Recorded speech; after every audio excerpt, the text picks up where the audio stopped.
आज हमारे साथ मौजूद हैं एजाज अहमद अंसारी उर्फ शाहीन अंसारी। उनसे जान लेते हैं कि इस विधानसभा में उन्होंने पर्चा भरा था और उसके बाद उन्होंने वापस ले लिया, क्या वजह रही?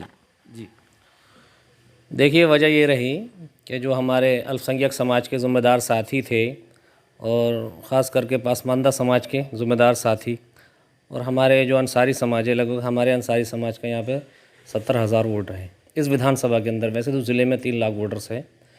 तो सभी ज़िम्मेदार साथियों से मशवरा हुआ तो सभी ने मुझसे बात की।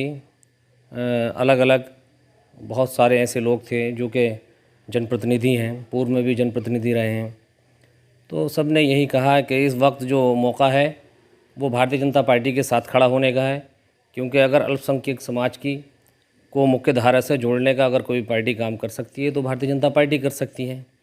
और जिस तरह से हमारा समाज बहुत ज़्यादा पिछड़ा हुआ है, तो हमने भी यही तय किया कि इस वक्त भारतीय जनता पार्टी की सरकार है, तो हमें अगर मूलभूत सुविधाओं में कोई हिस्सेदारी पार्टी दे सकती है तो भारतीय जनता पार्टी दे सकती है। तो सभी की बात मानकर हम लोगों ने फिर ये तय किया कि हमें इस वक्त हालातों के हिसाब से भारतीय जनता पार्टी को समर्थन दे देना चाहिए। आप लड़के जाते, चुन के जाते तो आप भी अपनी बिरादरी का, अपने समाज का मुद्दा उठा सकते थे, उनके लिए आप एक मददगार साबित होते। तो आपने अधूरे में ही क्यों अपने ख्वाब जो हैं, उनकी उम्मीदें तोड़ दी? देखिए, ऐसा था, ये उपचुनाव है और उपचुनाव में हमारे जितने भी हमारे साथी थे उनके, हमारे भाजपा के वरिष्ठ नेताओं ने उनसे बात की। तो जो हमारी समस्याएं थी, जो हमने उनसे अपनी समस्याओं से अवगत कराया, तो उन्होंने हमें आश्वासन दिया हमारी समस्याओं का समाधान कराने का। तो हमारे साथियों ने सबने यही कहा कि इस आश्वासन दिया भारतीय जनता पार्टी के वरिष्ठ नेताओं ने, तो इंशाल्लाह हमें उम्मीद है कि हमारे समस्याओं का समाधान वो कराएंगे। और मान सम्मान की हमने बात की है कि हमारे समाज को मान सम्मान मिलना चाहिए। तो उन्होंने, वैसे तो हमें भारतीय जनता पार्टी से कोई शिकायत भी नहीं है, वो इसलिए है कि हमारे समाज के एक दानिश आज़ाद अंसारी साहब हैं, उन्हें विधान परिषद भेज के भारतीय जनता पार्टी ने उत्तर प्रदेश सरकार में राज्य मंत्री बनाया है। और भी कई ऐसे लोग हैं। अच्छा, बात करें, इस बार अब्दुल्ला बहुत चला है। अब्दुल्ला कह रहे हैं कि अब दरी नहीं बिछाएगा। आज़म खां को छोड़ के कुछ लोग जो हैं वो बीजेपी में आ गए हैं, क्या फ़र्क पड़ेगा? वो अब्दुल्ला नहीं है, अब्दुल है। तो अब्दुल, पहले तो हमें ये पता लगना चाहिए कि अब्दुल एक व्यक्ति विशेष का नाम है या बहुत सारे व्यक्तियों का नाम है। हमें पहले तो यही पता नहीं लगा है कि अब्दुल है किस चीज़ का नाम। अच्छा, आप ये बहस छिड़ गई है कि अब्दुल जो है अब दरी नहीं बिछाएगा, कोई कहता है पोछा लगाएगा, कोई कहता है दरी नहीं बिछाएगा। देखिए, वो अब इसकी मुझे जानकारी नहीं है कि अब्दुल दरी बिछाता था या अब्दुल अब पोछा लगाएगा या अब्दुल पहले कुर्सियाँ उठाता था। लेकिन मैं आपसे फिर बार बार ये कह रहा हूँ कि मुझे पहले ये तो पता लगे कि अब्दुल किस चीज़ का नाम है। अब्दुल एक व्यक्ति का नाम है, अब्दुल किसी जाति विशेष का नाम है, अब्दुल किसी समुदाय का नाम है या बहुत सारे व्यक्तियों का नाम है, तो मैं आपका जवाब दे सकूँ। लेकिन सियासी लोग तो अब्दुल का नाम बहुत उछाल रहे हैं। देखिए, मैं आपको बताना चाहता हूँ, हमारे एक अभी भारतीय जनता पार्टी में फसाद शानू साहब शामिल हुए हैं, जो आज़म खां के मीडिया प्रभारी रहे हैं। उन्हीं के मैंने आपके चैनल के माध्यम से या और सारे चैनलों के माध्यम से सुना है कि उन्होंने अब्दुल का जो नाम है, जो अल्फाज हैं, उनको बार बार इस्तेमाल किया है।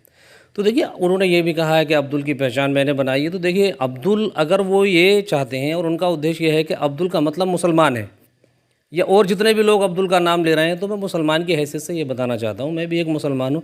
देखिए, मुसलमान की पहचान तो अल्लाह ने बनाई है।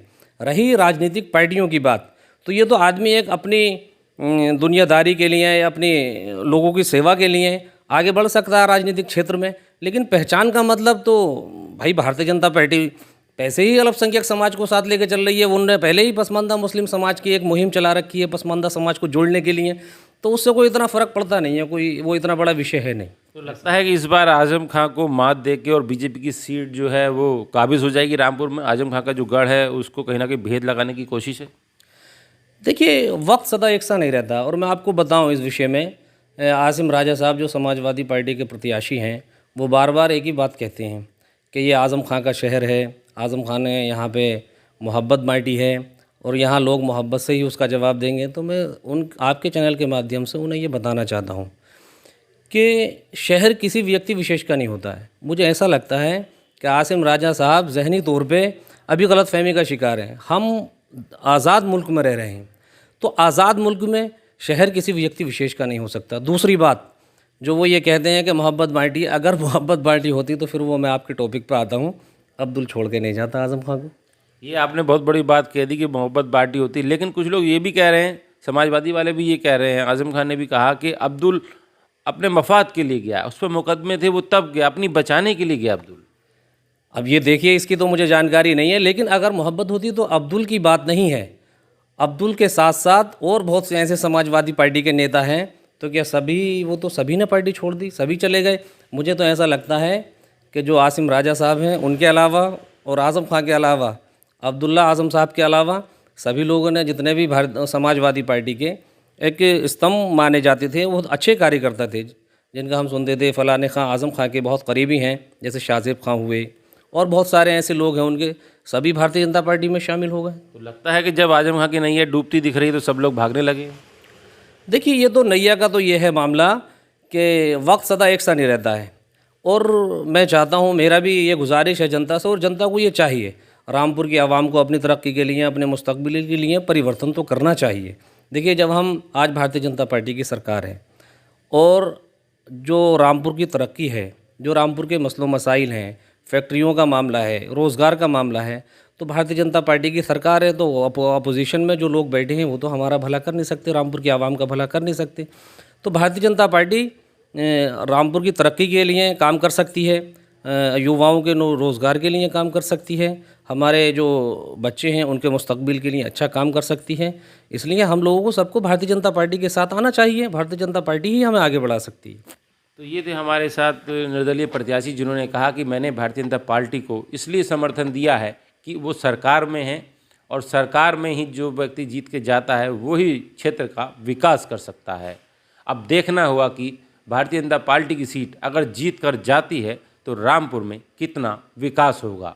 राजीव वर्मा, रामपुर।